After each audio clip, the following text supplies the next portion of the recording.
What's going on? You're in the Beat Sessions. I'm your host, Mitchell Weary, and it's finally time to talk about Black Midi and their new record, Hellfire. That was released on July 15th. This is the third studio album from the band, and it's their follow-up to 2021's Cavalcade.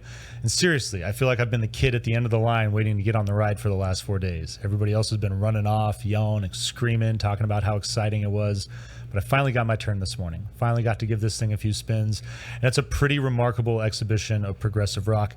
Tip of the hat to anybody that chooses to make progressive rock.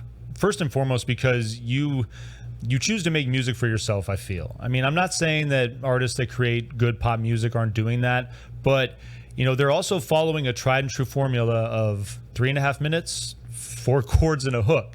And so for a band to kind of just abandon that and throw caution to the wind and experiment. I mean, that's the thing about progressive rock, is that not every experiment works out. I've said it before and I'll say it again, but this record is working out. This is a pretty exceptional album coming from a young group of guys that have played together since they were teenagers. You can definitely feel that energy on this record. You can definitely tell that these guys are they're just right on the same page with each other always. And especially with these compositions, they're twisting and turning. These songs are moving a lot. It's fun to listen to.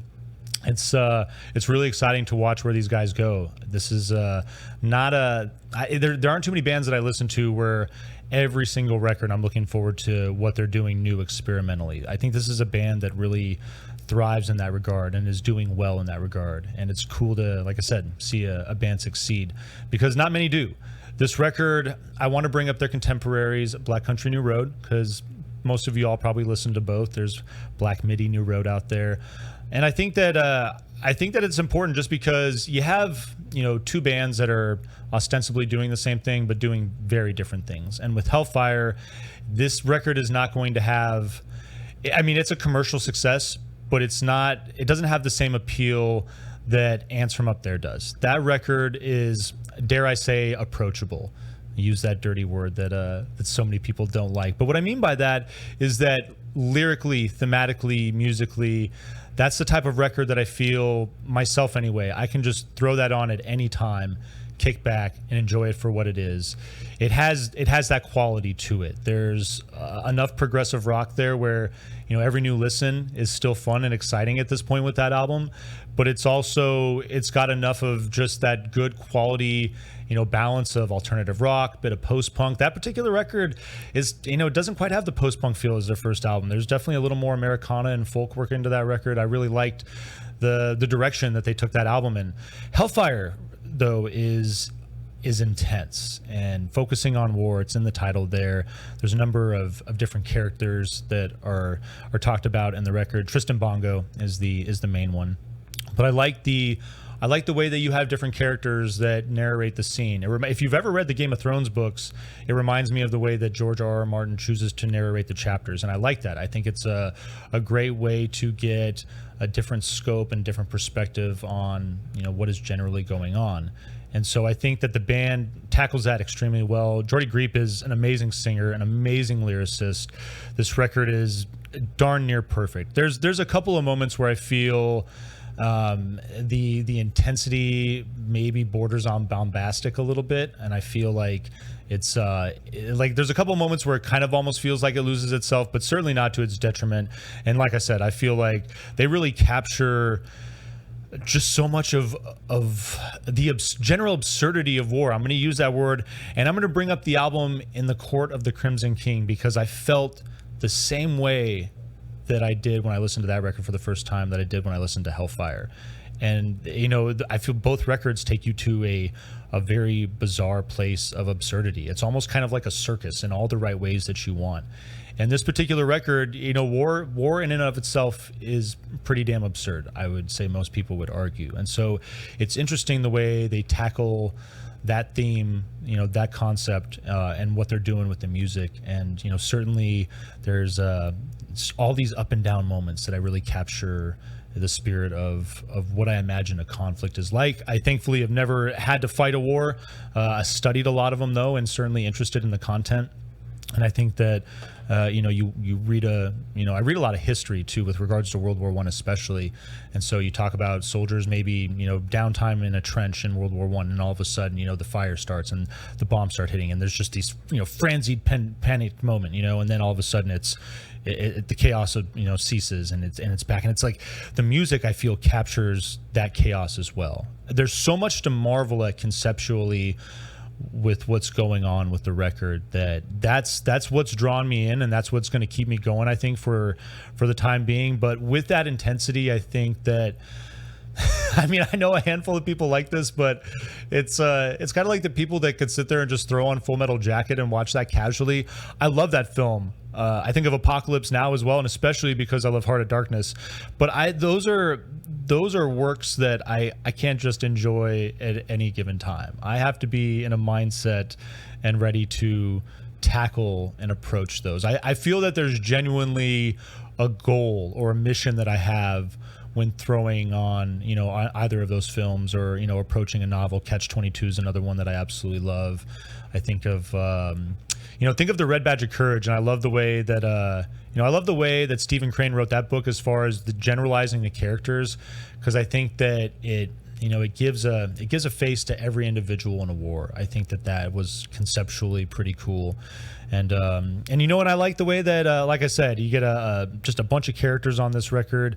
Reminded me of the way that the Pacific kind of went about its business. I really liked that miniseries, and you got the different theaters within the Pacific, the different characters and what they were doing at any given time, and it really allows you to capture just a bigger scope of the conflict, I feel. So, I mean, yeah, this record is conceptually, it's intense, it's a lot, it's something that I think a handful of you might be put off of it just because it is intense, but I think that if you find yourself in that right moment to want to challenge yourself and tackle something like this, that this is a good piece to maybe step into and experiment with, because the music in and of itself is something to marvel at. These guys are going to be a special outfit for quite some time, I hope. This thing kicks off with the title track, Hellfire. You get jazz and cabaret, and that's the thing about this record too, is like so many different feels that they're working with as far as the cabaret. They're working in show tunes, a little bit of flamenco, some bossa nova, classic pop. Absolutely love it. You get that jazz and cabaret feel, and it's, there's moments where it's extremely frenzied and then kind of calms itself. You get a recitative vocal that is quite lively, and I like the way that changes tempo. It's a really good indication of what you're going to get for the rest of the album, and really just just stylistically what they're doing. I could probably sit here and talk about this record for another hour, and might look forward to maybe even doing a little side special in the future, start talking about albums more, maybe doing live streams, interacting with the audience. I think that would be a cool way to start moving forward with projects like this, because there is a lot to talk about. Sugar Zoo is your second song. It's got this intro that is an announcer in a fighting ring, and then that gives way to this smooth jazz, but just for a moment. It gets right into this high energy feel, slightly frenzied as well. You get jazz, pop, you get some punk and post-punk textures in this song as well. It's a damn good one. Eat Men Eat is your third song. It's going to continue that kind of driven, sort of frenzied feel that the album has established. It's moments where there's this mellow, acoustic-driven folk feel, and I really like the way that the song moves in and out of that, and when it moves into that intensity, it gets really chaotic, and I think there's really good balance in the composition there. Welcome to Hell is your fourth song. It's this electro-funk feel on the track. The song honestly reminded me a lot of Primus. I think that, like me, you will hear it immediately when you throw that on. There's this bit of polka that I felt was driving the song a bit too. Still is your fifth song. This is a nice song, and it comes at a good moment. You get a little bit of respite here. A good combination of folk and jazz on this track. The combo, it builds and it picks up just a moment, but not nearly to the degree that a lot of these tracks will build into. And so I like the restraint on this particular track, and I think, like I said, it comes at a good moment. Halftime is your sixth track. That is not a Nas cover, unfortunately. It's just a small interlude there that has got a bit of a radio vocal in there, and then that gives way to The Race is About to Begin, which is my favorite track. I think that this song might be one of the better songs out there this year. It's an exceptional composition. It comes in hard. It's got this avant-garde funk and jazz style that immediately establishes the track, but lots of other things too. There's a little bit of pop, a little bit of bossa nova that it builds into it, and the way that this thing moves, you know, just again, that's that feeling of mellow into a frenzy and then back down again. I really like the rock and roll feel that this song establishes about midway through, and it doesn't last too long. It lasts for just the right amount of time to satisfy, I feel, and then you get this gorgeous coda. The instrumentation is lovely, and lyrically, this song is intense. The whole record is, but I think that this particular song is where you know, Jordy Griep is really shining the most. He just, I mean, really just killed it on this track. Would recommend following along and you know, reading the lyrics as you listen to these compositions. Dangerous Liaisons is your 8th song. It's got this flamenco and jazz feel to open it up. Bit of pop. Moves in and out of chaos a lot like these other songs. I like the way that it builds into the frenzied moments and then backs off. And then there's this great transition into The Defense, which is your penultimate track. And there's a moment where you can hear the compositions break, but given what they're doing on this record and the way that these songs are moving in and out of different textures, it seems seamless because The Defense, it kicks right off with that flamenco feel again, and you get a little bit of slide guitar as well. I love the presence of that instrument on this song, and you'll hear it at other moments. It doesn't come out frequently in this record, but when you do hear it, I love the way it's working. But The Defense, that slide guitar moves in. You get a little bit of bass and then a shaker that's kind of driving the percussion. I like that simplicity there. And then it kicks in. You just get this classic pop feel, bossa nova. It's really quite a nice penultimate track that gives away to your final track, 27 Questions. Piano-driven intro. The piano is going to continue to drive because this thing has got a show tune feel that it's built around. This is an excellent way to close this album out. A remarkable project that's it's intense. Like I said, I think there's going to be a handful of you that might just not care for this record because of the terrain that it's covering and thematically where it's going. But like I said, if you feel like challenging yourself, if you feel like Edmund Burke is someone I always think of with someone like this, the theories of the sublime, and oftentimes the things that scare us, that we feel like are going to challenge us too much, are often the things that we find the most sublime, the most ethereal in being able to transcend that boundary that we've placed there for ourselves. It's a kind of way of extending outside of the human experience, if you will. It's a really cool essay if you've never read that.